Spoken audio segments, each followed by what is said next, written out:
Meantime, a terrifying experience for a driver and his passengers when someone in another car opened fire on them on Interstate 8 in La Mesa. 10 News had the only live coverage this morning when the freeway was shut down after the shooting. And 10 News reporter John Carroll is live on La Mesa with how it all unfolded. John?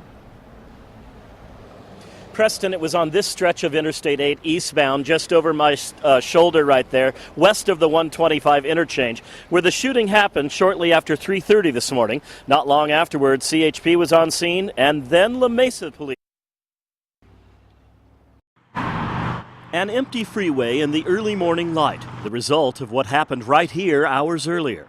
California Highway Patrol received a call of a vehicle partially blocking eastbound Interstate 8 at the 125 and a person laying next to the vehicle.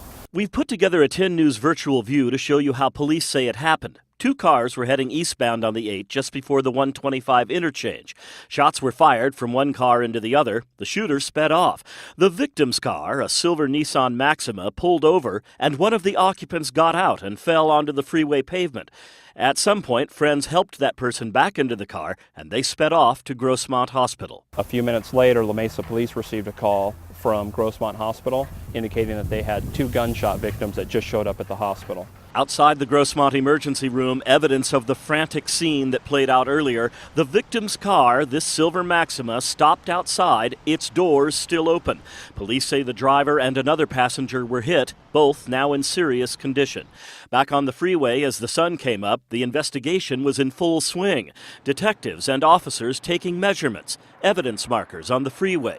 Shell casings, perhaps, but police aren't saying. We did find evidence on the freeway. I'm not going to get into what it was that we found.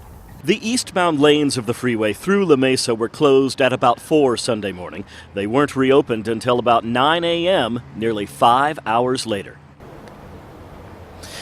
Now, within just the past several minutes, we've gotten word from La Mesa PD that one of those victims is in critical condition and is not expected to survive. The other was shot in the arm, and they say he should be okay. Only witnesses so far are the people that were in the car that was shot at, so if you know or saw anything, please give La Mesa PD a call. Live in La Mesa, John Carroll, 10 News.